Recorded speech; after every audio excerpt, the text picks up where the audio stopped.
Spence, and this is my partner Susie Marsden, and we are from Amped Careers. Hi everybody, great to see you. So we are absolutely thrilled to have to welcome Nathan Wallis to our webinar tonight. Many of you will have come across Nathan on your travels, and he has a number of roles. Among them, he's a researcher, he's an educator, he's a very, very popular public speaker, and he knows everything there is to know on the topic of brain development, and particularly in children and young people. And he is even more qualified than to speak on this topic tonight, because he is the father of 3 and also a foster parent. So he has a wealth of knowledge and experience on parenting teens. So kia ora and welcome, Nathan. So you just need to go off mute, and so welcome, Nathan. So before handing over to Nathan to hear his pearls of wisdom, I thought we could tell you a little bit about Susie and I and Amped Careers, and Susie will give you a little bit of a rundown of what to expect tonight. So Susie and I started Amped last year because both she and I had a really clear vision and a strong desire to do something that had a far greater personal impact and positive personal impact on people's lives. And as business leaders, we'd both seen firsthand what an amazing difference it makes to be working with people that really love the work that they're doing. And sadly, a lot of people don't particularly love their jobs and don't quite know how to get out of that or change it. So we set about creating some programs that really help people find their way to work that they can love. And right from the get-go, Susie and I were absolutely passionate about the idea that we needed to focus on young people, because we believe if we can help teenagers with career planning skills at an early point in their lives, that's setting them up for success with a life skill that they can use not only when they head out of school and try to figure out what's next, but they can return to it again and again throughout the course of their career. So Susie. Quite right. Okay, so the format for today, if you are new to Zoom webinars, they are a little different to a Zoom meeting in that we cannot see or hear you, which if you've had 3 days in lockdown and haven't washed your hair, you'll probably be delighted to know. Tonight, we're going to lead off with Nathan, and he's going to share his thoughts on having conversations with teenagers about their careers, including what's kind of going on in their brains. And then Sharon and I are going to share with you some of the challenges that we see that are common in getting in the way of having these career conversations, and then how to tackle them. We hopefully will have a good amount of time, 10 minutes at the end of this webinar, for a Q&A session. And we've had some fantastic questions from you already through the registration. But if during the course of this evening you have a question you want to ask, go to the bottom of your control panel. There's a Q&A button. Press that, type away, and if while you're doing that you see somebody else's question that you like the look of, say, oh, okay, you can upvote on that too, which is quite a cool little piece of functionality. And we will try and answer all of the questions at the end of this session. We are already recording it, so please don't feel free to take any notes. If there's anything you want to refer back to, we'll be putting the recording on our Facebook page. And we've got some slides, so we'll send you the slides as well at the end. So without further ado, over to you, Nathan. You'll need to take yourself off mute, Nathan. Yeah. Well done. I don't know how that happened when I'm mute. Okay, so thank you for that welcome. I know we've got 15 minutes. I want to use the time as productively as possible. I want to give everyone an understanding of the teenage brain, because if you understand the basics of how it's changing, then I think you're a step ahead in knowing how to communicate with that brain and get the best outcomes. And then also give you some practical tips on basically how to communicate with your teenager, how to get them to do this career planning decision stuff, what feeds into that. So let's just launch into it, right? 15 minutes. You can, I think that when you're making career decisions, you're needing a frontal cortex. So we need to understand what that is. So basically you've got 4 brains inside your head. The frontal cortex is brain number 4. But to make it really simple in the short space of time we've got, your dog has brains 1, 2, and 3.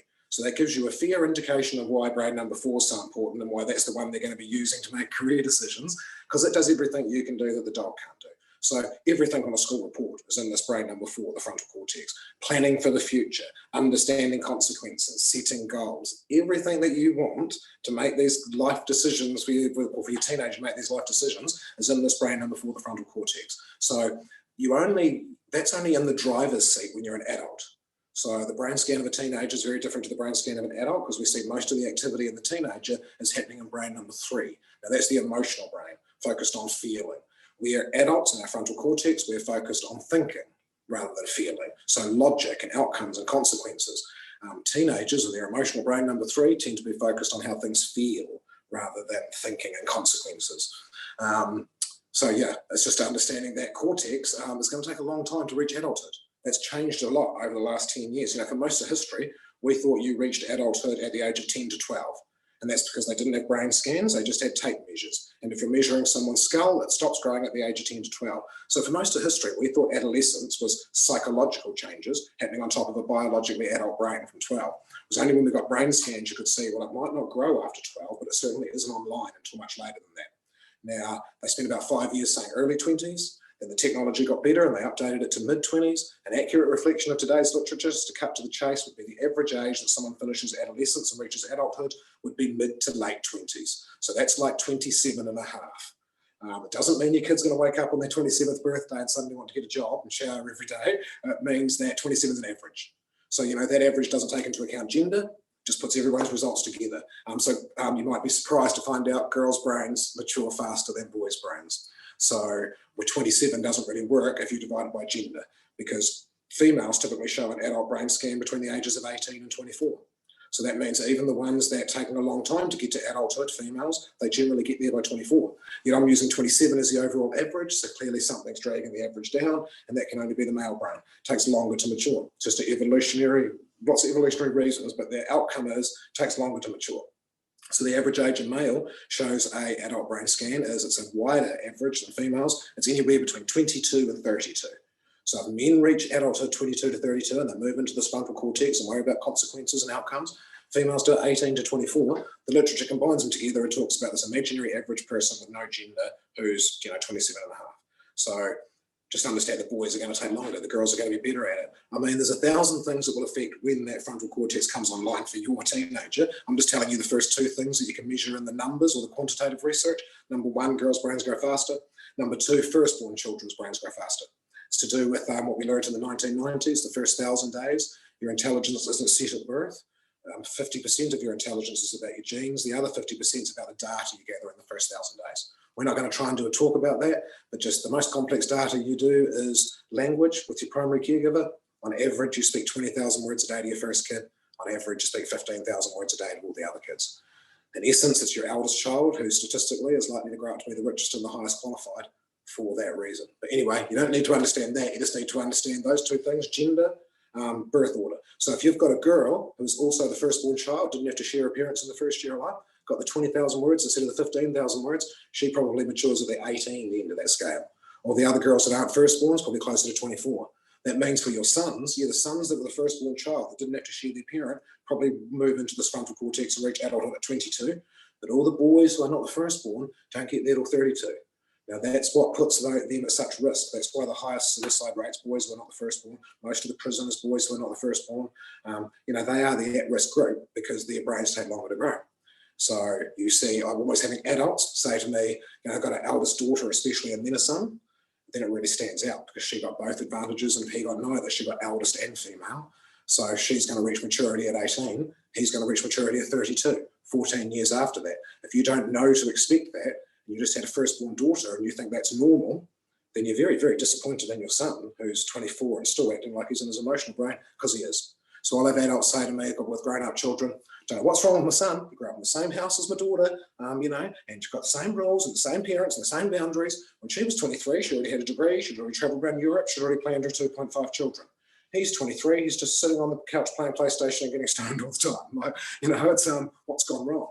And it's like, well, actually, a boy who's not the firstborn at 23 is 9 years short of reaching full maturity and worried about consequences and outcomes. A female who is the firstborn reached there at 18. So by 23, she's at it for 5 years. Basically the frontal cortex is the brain you get your shit together with. So of course the eldest daughter has it together at 24, because she's had that brain that gets it together for 5 years. The boy is not the firstborn, 32. So that's one thing to take into consideration, that you may need to have a plan that looks over the long term and not just what they're doing now at 18 when they leave school and they must have it all done within this 4 years. Actually, if a boy who's not the firstborn, you might be better to encourage him to think that he might go to university at 28, 29, and then he may. But if you've given up on him and said, no, if you didn't go at 20, then you're never going to happen, then it may not. Yes, I think long term, yeah. The other thing is to understand that frontal cortex, it reaches adulthood, mid to late 20s, but basically adolescence is that frontal cortex for about 3 years is shut for renovations. That's what adolescence is. Your frontal cortex that controls your emotions, sees things from other people's point of view, is going to go through so much neural growth that basically nature shuts it down for 3 years and gets all that growth done in only 3 years. Otherwise, it would take 30 years if it stayed open and they kept being empathetic and thinking of consequences and remembering their PE gear. It would take 30 years to do that wiring. So nature shuts it down, gets it done in only 3. The brain's going to come back online way flasher. But for those 3 years, you're going to see them go backwards in their ability to make decisions, backwards in their ability to control emotions. So rates of anxiety, depression will skyrocket during adolescence because the brain that controls emotions is shut for renovations. So of course they skyrocket. I'm just trying to get you to see that the brain you want to engage for them to make all their lifetime decisions about careers, you're asking them to do it at a time biologically when it is 90% of the time shut for renovations. So that's going to make it difficult. What that means is if you understand that, then you need to focus on the 10% of the time when it's there. So when I say it's shut for renovations, it's a good way to introduce it, but all language is in the frontal cortex. If it really shut completely for 3 years, every teenager will lose the power of speech for 3 years. Now, clearly that doesn't happen. Even if you've got a teenage son and you think that does happen, the fact that he still says, yeah, no, dunno, means there is still some frontal cortex going on. So it's a good way to, because the dog can't say that, so there's some frontal cortex. So it's a good way to introduce adolescence, saying the frontal cortex is shut for renovations, but refine it by going, it's shut 90% of the time. 10% of the time, your teenagers in their cortex are able to plan for the future just as well as you. They're able to control their emotions just as well as you. 10% of the time, they are an adult, essentially, on a brain scan. Becoming an adult from being an adolescent does not mean your cortex has to get better. It has to move from being online 10% of the time to being online 90% of the time. It's similar for you as an adult. Just because you're over 27 doesn't mean you make 100% of your decisions through logic and cortex. 10% of the time you make decisions exactly the same way a teenager does. You ignore the outcomes, you ignore the consequences, you ignore the logic, and you do what feels good. Any time in your life you've eaten a cream cake, that decision did not come from your frontal cortex. It had to come from your emotional brain. Your frontal cortex knows the leading cause of death for humans is heart disease. The leading cause of heart disease is white sugar. Your frontal cortex would see that cream cake and go, oh, look, there's death on a plate, and would never go near it. But you eat the cream cake because you ignore the information on heart disease and all the logical stuff. You downshift to your teenage limbic emotional brain and focus on how good it's going to feel while you eat that cream cake. So I'm trying to get you to see you're not a different species from your teenager. It's different ratios. You're 90% logic, cortex, outcomes, planning for the future, and 10% go with the feeling, do what feels really good. They're 90% do what feels really good, 10% consequences, outcomes. So my best advice to you in the short space of time we've got is don't dictate to your child when that 10% is. You can't say, right, Thursday, 6 o'clock, turn up with your frontal cortex. Life would be so much easier if we could do that. But you can't do that. You have to, it's like going fishing. You've got to wait to find out when is your teenager's frontal cortex online. I know with my daughter, it seemed to be, the eldest one, it seemed to be after school, before tea. If you're going to have a decent conversation with her, that seemed to be the time. It wasn't guaranteed. So I might plan to have a conversation at that time because that's the most likely I'm going to see the 10% cortex. She can get home from school full of dramas, so I can't that day. But most of the time, just after school work.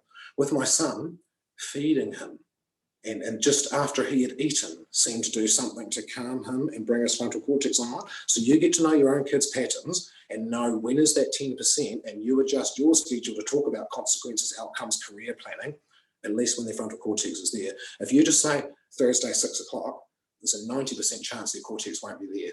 If you wait until you follow their patterns and you go, oh, it's after school, and then you have the conversation, then now there's a 90% chance the cortex is there, and that's the part of the brain that you really need to make those decisions. I've got a couple of minutes left. A couple of things I wanted to throw in for parents just to understand is that your kids will get the best outcomes because we research this all the time around styles of the ways that we interact with the kids to see who gets the best outcomes. And to put it in a nutshell, I like Barbara Colorosso's terms. There's 3 types of parent. Brick wall parent, shut up and do as you're told. You will go to university, you will get a degree. No talking about it. You will be an accountant. Brick wall. Jellyfish, no spine, let them do what they want. You don't really give them any guidance because you're just letting them drift and do whatever they like because you can't put in place a boundary. You're not really being a parent, you're trying to be a friend too much. And then the good style is the backbone style of parenting.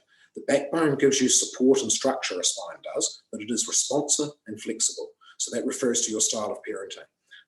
You've got to be responsive and flexible. You might have these ideas that you want your child to have some sort of strategic plan and be successful, but you need to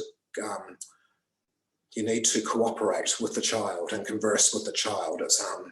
I know I'm running out of time. I just think about your teenager. I think we often try to use abusive relationship practices with teenagers and then wonder why they don't work. So if your tactic, it would not be appropriate to use with your spouse, that style of communication, and I would suggest it's probably not very appropriate for your, for your teenager as well. It's not going to get them making the decisions that you want. It's not going to get them on side.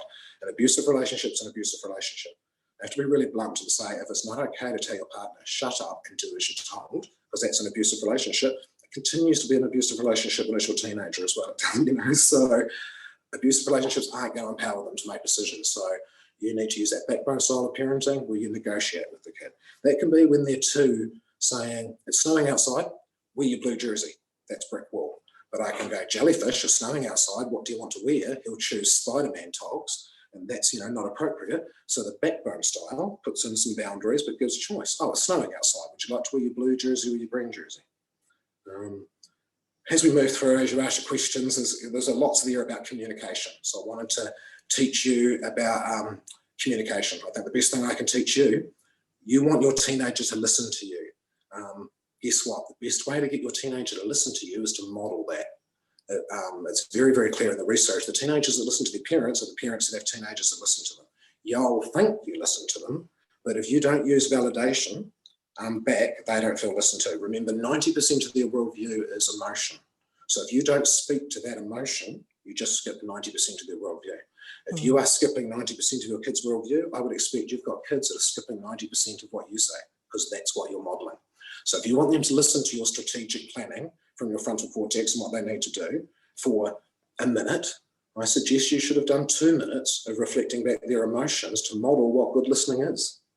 So that means before you go to, I think you've got a plan, you want to be the world's best gamer, and you think you're just going to make millions of dollars because this one kid did playing games, then rather than poo-poo that and just say it's ridiculous, then you validate. You validate the emotion behind that. Well, I'm glad that you've got ambition, that you want to be successful. And you're right, there are people in the world that make big money on games. And how do I know you're not going to be one of those people if that's, so you validate those ideas, but then you come in with your cortex saying, however, that's going to rely on you being in the top 1%. So we need to get a plan going to see, are you in the top 1%? Have we got you joined in local competitions and stuff? So then you bring in the strategic real stuff that's going to make them accountable and use their cortex, but they listen to it because you listened to the limbic system in the first place. Children do as you do, not as you say. So I would say validate before you educate. If you're not, if you want them to educate, if you just go straight to educating and telling them what to do, that's called nagging. And nagging is incredibly ineffective.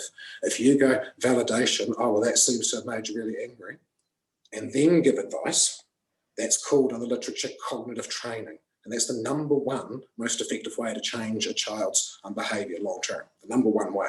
So to turn your nagging into cognitive training, you simply need to do twice as much validation as you do advice giving. There you go, I've run out of time. No, I love that. Thank you so much, Nathan. That was absolutely gold. I particularly love that plan for the long term, not just what's immediately in front, and we'll talk a little bit about that. And I love that validation, and validating and giving them that sense of confidence, and then supporting them with some kind of, almost like a little bit of a risk management framework. Love it, love it, love it. Cool. Right. I'm just going to quickly share my screen. When I find my cursor, here we go.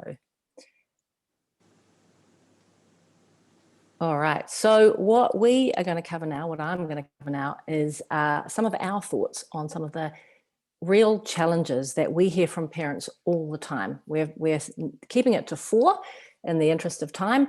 And I really hope that some of you will identify with at least some of them. And then we'll spend most of our time on how to tackle those. So let's get underway. The first one, and this is a biggie, the pressure to land, the feeling that they have this pressure to land on the right career choice straight out of school. You know, mix in family and friends constantly asking them, what are you going to do when you leave school?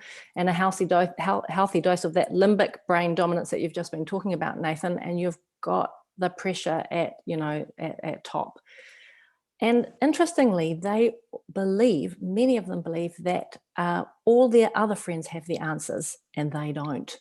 And, you know, we find kids in our workshop, they just have this profound sense of relief when they look around the room, see a whole pile of people with exactly the same problem as them.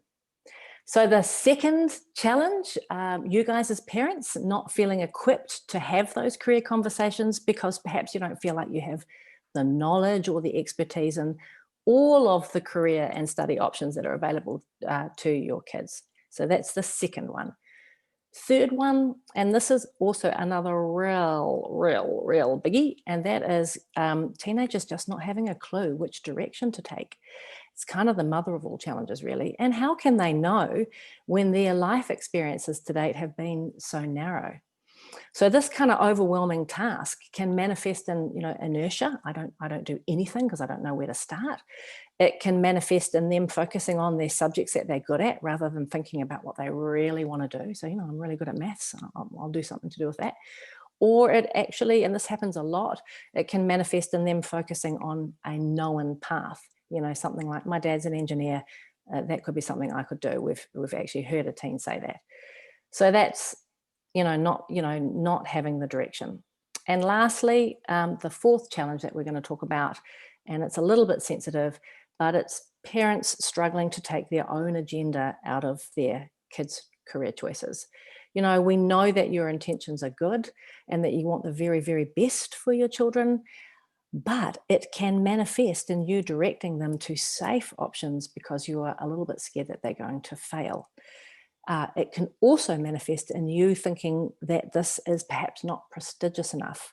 Or it could even manifest in you worrying that they're not going to earn enough money and never leave home, God forbid. And actually, interestingly, unintentionally, it could manifest in you shutting down career choices for them just simply in the way that you talk about jobs, completely, unintentionally and without knowing you're even doing it. So they're the 4 challenges, and Sharon's going to take you through some ways to solve those. Okay, thank you, Susie. And we know, guys, that there are just loads of challenges out there. So in the interest of having a short amount of time with Nathan and a short amount of time with us, we have only picked the 4, but I can see from the question and answers, there's a number coming up. So let's get to challenge number 1, that burning need to really land on that right career path straight away. Now, we see a lot of stress in the system around this. Susie, do you mind just changing the slide there? Both from parents, actually, and from the students. But the most important thing we believe that you can do at this point is to reassure them that it's perfectly normal and okay not to know at this stage. And I think that kind of backs up what Nathan was saying, like, how could you know? Because after all, people learn what they love by actually doing things. And that experience is what actually will tap into people figuring out what they love. So the mission at this point is to find a general direction that feels right and that plays to their strengths and that is genuinely interesting for your teen. And thereby, through that, increasing the chances of them at a later date landing on that actual career that they could love. But that process really does take time. And we know that careers aren't linear. So I'm just going to stop for a sec. Susie, are you able to change the slide? Okay. And careers are not linear. Who among us are doing the things that we started out to do when we hit our early 20s. In our constantly changing world, we're always having to adapt, our career paths as we learn more about ourselves. And we do that throughout our working life. So we think the really important thing is to help our kids to understand that it is totally normal to have that chop and that change as life goes on. And being comfortable, connected to that around change, is being comfortable to adapt as we learn more about ourselves and as our circumstances change. And so we think that's a massively important life skill. So helping your teams to develop and maintain a growth mindset will really equip them really well when choices don't turn out the way they expected that they might. So there's a huge amount to read and watch around growth mindset. It's a fascinating topic, but we've found a really great YouTube clip that we love that we'll send to you. And so hopefully if you're interested, you can take a look at that. And following on from Nathan's point around the neocortex, or the being kind of shut for renovations, and clearly even birth order now and gender, some kids really are not going to be in a spot where they can make a decision straight out of school about what they want to do. And this is where gap years, or as Nathan mentioned, gap periods, might be a really great opportunity for them to experience the world, or at least in these COVID times, experience New Zealand. They can try out different types of work, they can meet lots of different people, and most importantly, they will start to gather information about what they like and what they don't like. So permission from you and acceptance from you that they need that extra time could really be a weight off their shoulders at this stage. Okay, challenge number 2, feeling a little bit out of your depth. Well, I think all parents pretty much feel a bit out of their depth at times around this topic. But the news is that parents are a massive influence on their teens' career and employment choices, as you can see from this piece of research from Massey University. And at 4 times the level of influence of any other group, the question is, how do you use that influence most effectively, even if you're not a career expert? We reckon there's a few ways that you can do it. First of all, it's never too early to start talking about careers. And a way that you can do this is to bring career conversations into everyday activities. One simple way might be to start talking about when you visit a doctor, say, for example, or you're taking the car into the garage for a service, or you drive past a building site and there is just swarms of people on it. Useful questions could be, what jobs, what do you think the jobs are that are needed to actually create a building of this size and scale? What would it actually be like to do those jobs on a day-to-day basis? Who benefits from those jobs being done? And what would it actually feel like to be delivering that benefit to somebody? We kind of know. I mean, how could you we won't all know the answers to that question straight off the bat, and that's completely fine. But a bit of brainstorming in the car, or even a bit of a Google search, it could spark something for your teen throughout those conversations. Tip number 2 around this is to tell your rich career story, and not just the good stuff. Tell the whole story, warts and all. It's really surprising to us how few teens really know the journey that their parents have been on from a career point of view. And we believe that sharing your stories helps them to understand the twists and the turns and the influences on career choices, and why those influences were important to you at the time. And remember to talk about what you really loved about the jobs that you had, what really moved you, and why you felt that that job mattered at the time. And finally, on this topic, we say, don't feel like you have to do it all on your own. Call in the troops. Your friends, your families, your colleagues have all got amazingly rich experiences and stories to tell about their careers and what moves them and motivates them about the work that they do. So actively engage them in conversations about their work and what, you know, and what meaning they take out of it in those rare occasions when you're in the same room as your teen and they're ready to listen and engage in those kinds of conversations. And you might even think about asking a friend or a family member to take your teen under their wing as a mentor, because, you know, it's funny how, you know, your teens are perfectly comfortable to talk to somebody else, but not to you sometimes. So yeah, that's another pointer on that one. Cool. Thank you. And sorry about being a bit slow on the slides there. So now for the big one. You know, they haven't got a clue, so how do we help them with the direction? Well, in business, we love frameworks to solve tricky problems. And this is a really well-known career development framework called SODA. So it stands for self-knowledge, options, decisions, and action. We're going to touch pretty briefly on the first three, because that's where we think you as parents could probably give your teen the most benefit. One very important point that we would love for you to take away, and that is the very best way for them to generate career options is to start by understanding themselves better. And this is where you can help. Okay, so how are we going to get them to understand themselves better?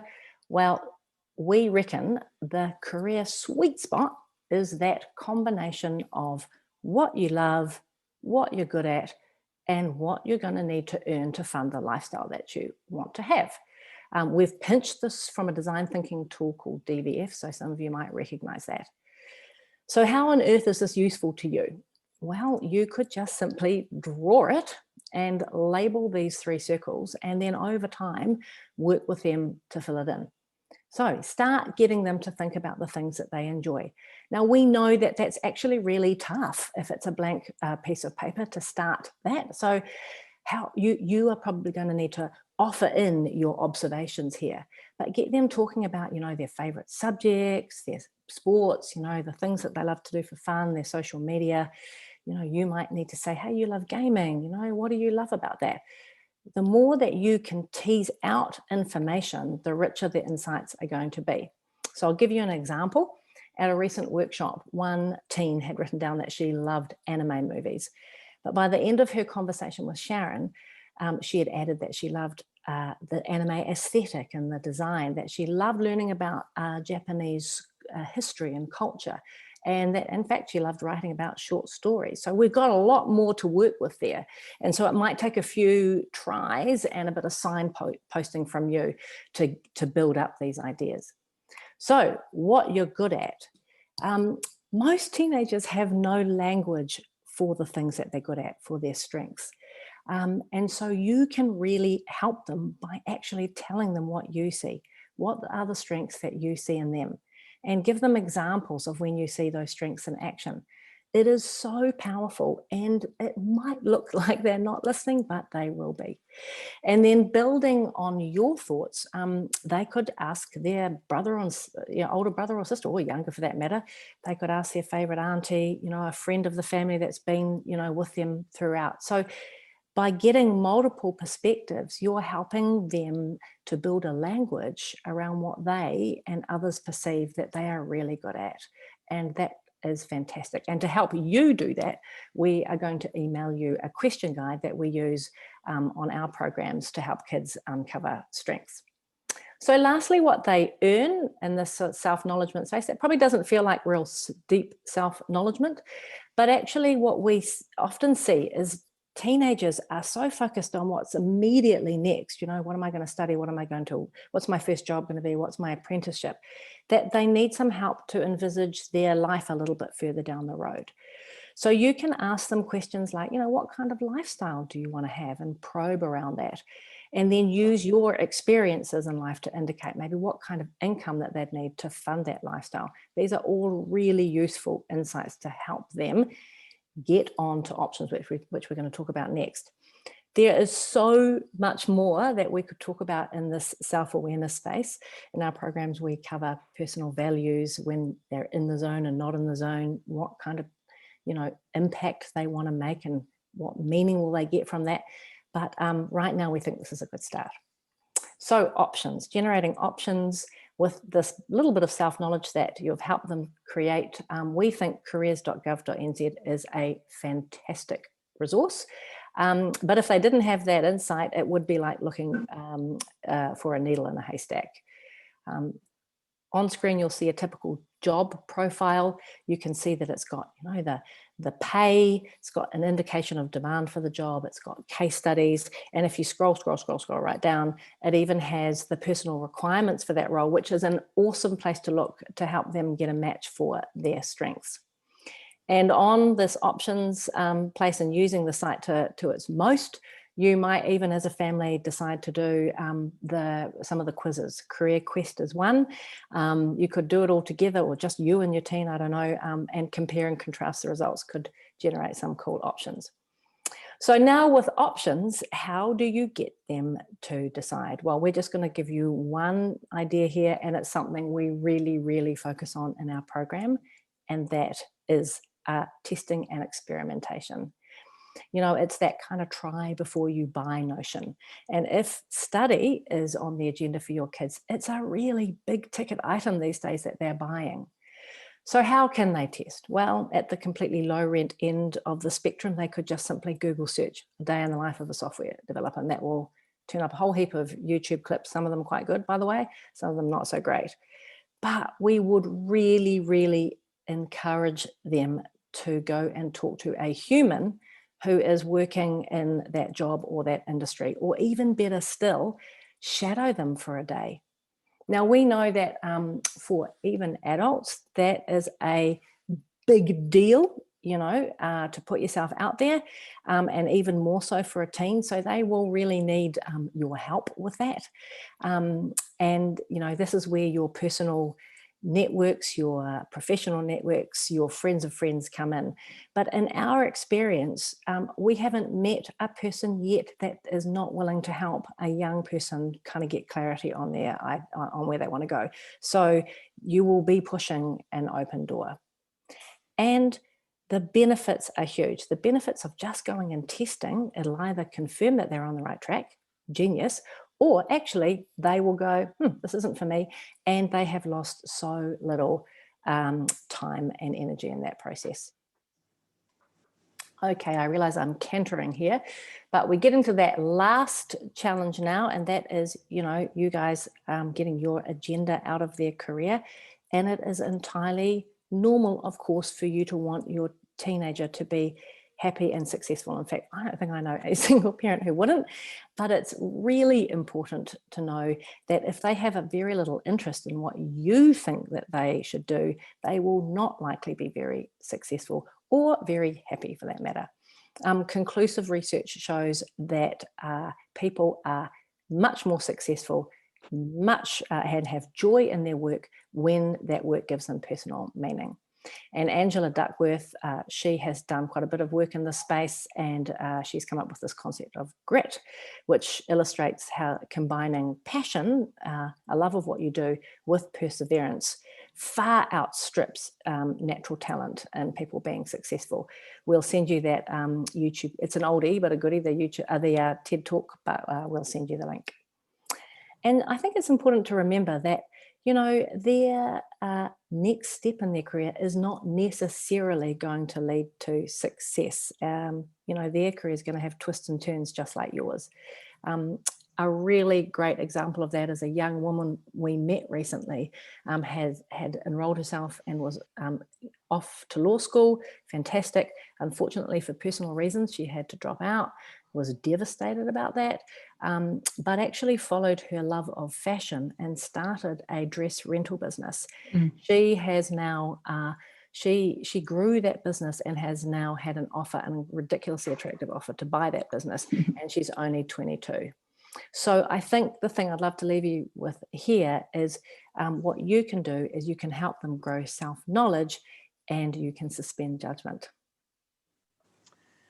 Thank you, Susie. So we've kind of gone through a lot of information in a pretty short space of time, but in summary from us, what we'd like to leave you with is, first of all, take the pressure off.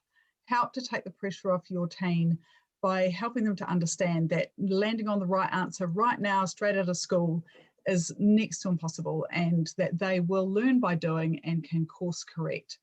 as they go along, and indeed will continue to course correct for the rest of their lives and their careers. And that career conversations aren't a once-er. They really do take time, so start early and keep going. And helping your kids to develop self-knowledge is an amazing gift that you can give them, and we hope that we've given you a tool that will get you started on this. And once again, and with feeling, encouraging and supporting experimentation is the best way for people to really discover what they will love and what they won't. And that does take a little bit of courage, I'm afraid to say, for everybody involved. And finally, as parents, you really do have great influence, even though it may not feel like it at times. And you've got more resources probably at your fingertips than you thought you did. So be available, be open to their career explorations in those precious moments when the communication lines are open that Nathan was talking about, and to be their coach, or that backbone parent, as Nathan was suggesting. So of course, Susie and I would love to hear from you if you're interested in hearing any more about the workshops that we run around career planning for teens. Just a little bit of a plug for us at the end of the session. So that's the end of our formal part of the presentation. We've got some Q&A up on the screen, and Nathan and Susie can see those. So we're going to attack some of those questions in a minute in the time we've got left. Nathan's very kindly agreed to stay with us until, I don't know, just 5 to 9-ish, or a bit before. But what I wanted to say before people start to sort of log off is thank you so much, Nathan, from us for joining us in this webinar tackling this really important topic. We really do appreciate that. And thank you all for attending this evening and the contributions and the questions that you've put up. Just to let you know, there's going to be a short survey that'll pop up on your browser or on your app as you leave the webinar. We'd absolutely love if you could give us some feedback. It just helps us to know whether we're hitting the mark for this kind of thing. And watch out for an email from us in the next couple of days with all the resources that we've promised. So that's it from us. So I just wondered maybe we can attack some of the questions that we've got on the list. There's a few there that might be right for you, Nathan, around a child with ADHD and how that might affect a developing brain. We can start at the top. Yeah, that's a pretty hard one to start with, really, because there is no consistent brain pattern that shows, oh, this is a child with ADHD. So ADHD is probably 20 different things that currently get classified as one. There isn't a consistent brain pattern.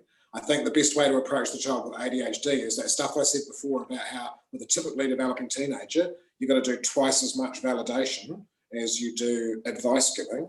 With ADD, we might double that. We might have to do 4 times as much validating to calm those emotions and settle them down before we can get them to listen to that cortex. I just think when you've got ADHD, when you've got anything like that, all of us are like a layered cake. We're all layers of complexity. There's the genes you brought in, whether you're the eldest or the youngest, your temperament type, we're all layers of complexity. But then if your child's got ADHD or I think autism, OCD, they're all cousins really, right?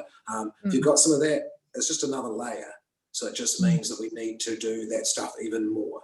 Validation works for all teenagers. If your teenager's got slightly special needs, you need to do even more of that validation. It just means try harder with those kids is really what it boils down to. We have to. And is that connected to another question around kids, teens or others that have experienced some trauma in their lives leading up to the point where they are now? That's a similar piece of advice that you'd give? It is, because the person who's been traumatised is going to be living mainly in their emotional brain, not in that frontal cortex. And if you want to access that frontal cortex, you've got to sort of talk to and calm and validate and really connect with that brain first to calm it down, to get access to that frontal cortex. A few people have asked, what if your teen is just wanting to do what all of their friends are doing for fear of being left behind? I don't actually know the answer to this, but I can tell you my daughter felt exactly the same thing. Right. The one thing I have noticed, and I don't know if you've got some other suggestions, but I did notice that that urge really dropped away after she'd done her first year at university. Right. You know, like that need, it sort of feels strong at school when they're kind of in that cohort. I don't know, but I really did notice that, you know, a number of them started to move away and do other things and came back again. And maybe it just kind of dissipates a bit as they get more mature. Yeah, and that's good. You don't have to take it on and argue it out because actually it's going to naturally dissipate. I think that speaks well that we shouldn't lock them into a solid plan, but have a plan that is focused on developing their career, developing their dispositions even. You know, it's not just about getting that paper from university directly relates to your career. I know people that have made really good decisions. I know a lawyer who took a gap year to work in a restaurant because she worried that she didn't have very good social skills dealing with people, and that actually working in a restaurant made her absolutely have to polish all of these communication skills. And she thinks she's a much better lawyer now because she had the year doing that. But logical thinking wouldn't say, go and work in hospitality for a year because it will make you a better lawyer. So, but think about I think dispositions is what we call it in the literature, the skills that are going to, I encourage my kids, I didn't know what I was going to do until I was 33. So I encourage before that, just get things that will always be handy. I encourage my kids to go and do another language, because no matter what job you do in the future, it's always going to be handy to have another language. It's going to bring in all these other skills of dealing with different cultures, the way the world is, even with COVID. Increasingly, we have to interface with other cultures, other languages. If you can show that you're bilingual, there's doors that will open in all different sorts of careers, from acting to accountancy, So I think focus on not just the skills, but on the dispositions that will empower your child to have a happy, successful career. Thanks, Nathan. And there's a number of people that have upvoted the idea of, does a parent need to kind of switch parenting styles, backbone one day, a little bit of jellyfish from time to time. Right. What's your advice around that? I should have said all of us go through all three styles in any one day. I was going to say that, but kids, your different children evoke different styles sometimes. Yeah. Often your mini-me is your sandpaper baby, the one that's going to rub you slightly the wrong way. And that might evoke more of a brick wall style than you have with another child where there isn't conflict. I think we just look at what our main style is and try to go mainly to the backbone. Yeah. Now, Susie, you might want to have a go at this one around this whole idea of plan B. What if they're not going to be the next amazing online gamer?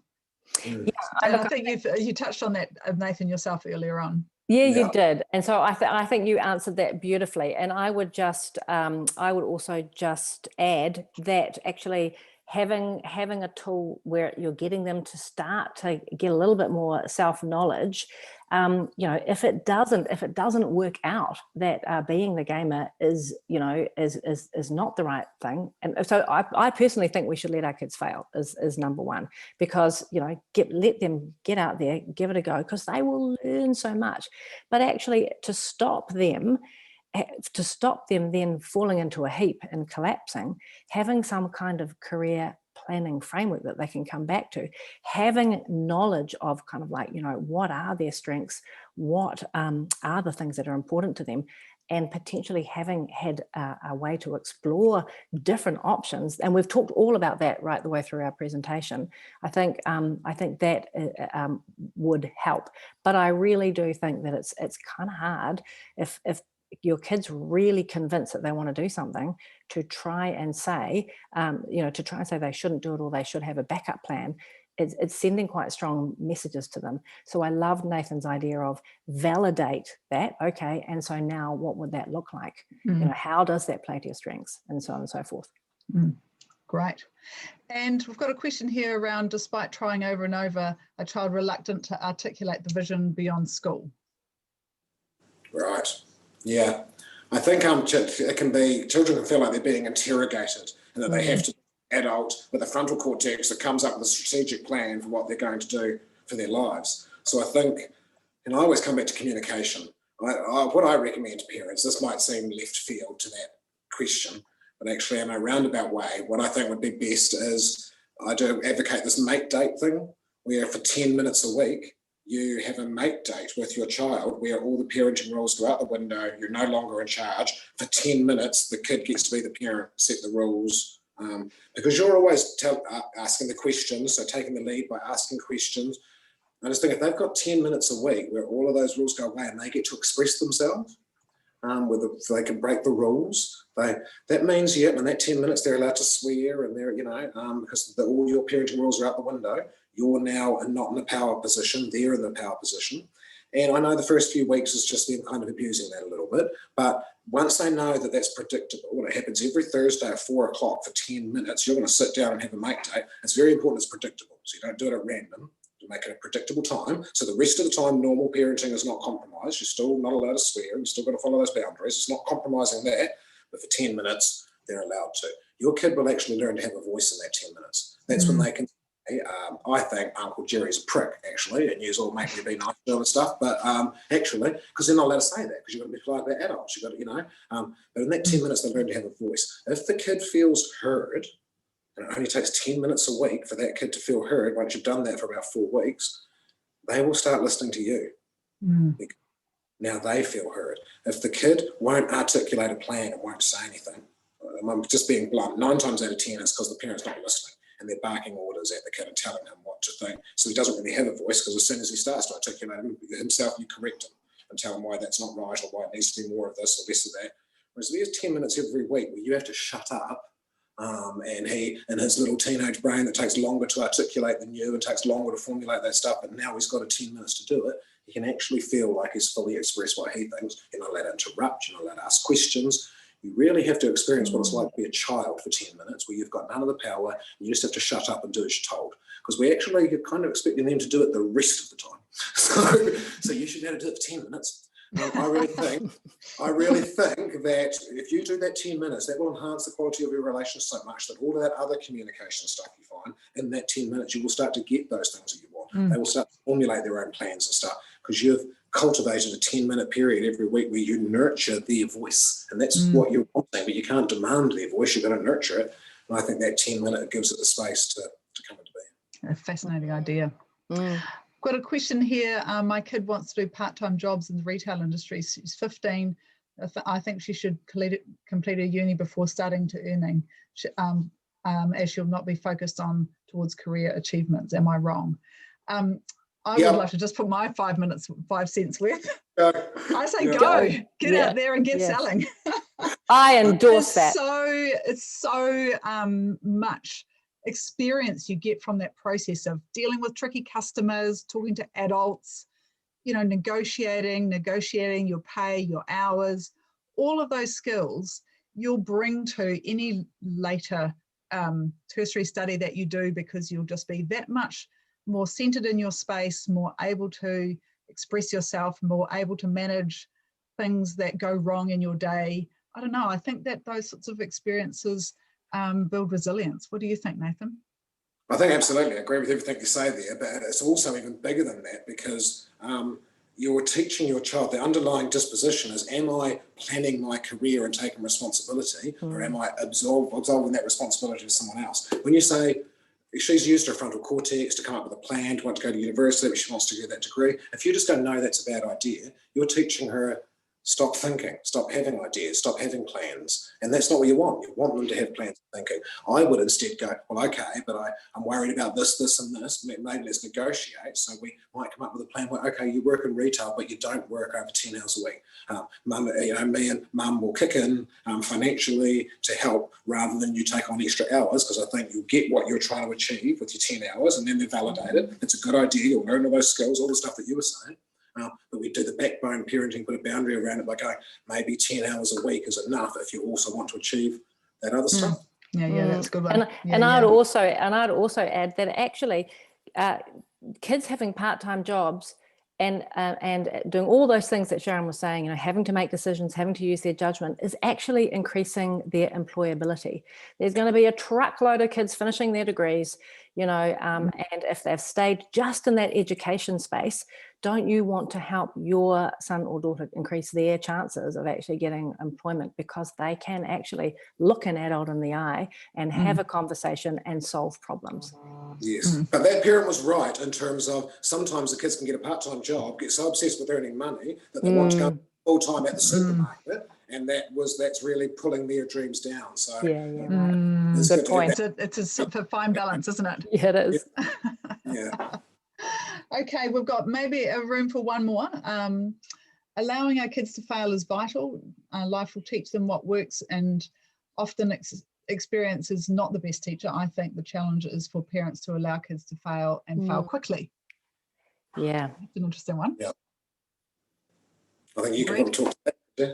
Well, we couldn't agree with you more. Obviously, that's something that we include in our programs. You know, that notion, and I talked about that notion of experimentation. That is a way to fail fast and fail, you know, fail with little cost, really. So we really advocate for that, and they learn so much from that. It's a low risk way to fail. But from a brain science perspective, what are your thoughts on that, Nathan? It's that same thing we're talking about disposition. You need a disposition. You're going to be successful. You can't be scared of failure. If you've got a disposition that says, I won't do it unless I know I'm going to be, you know, completely successful, you're doing no risk taking, you're doing no innovation, you're doing no creativity, you're doing no leadership, you know. So, yeah, you absolutely have to bring all that stuff to life, I think, with that.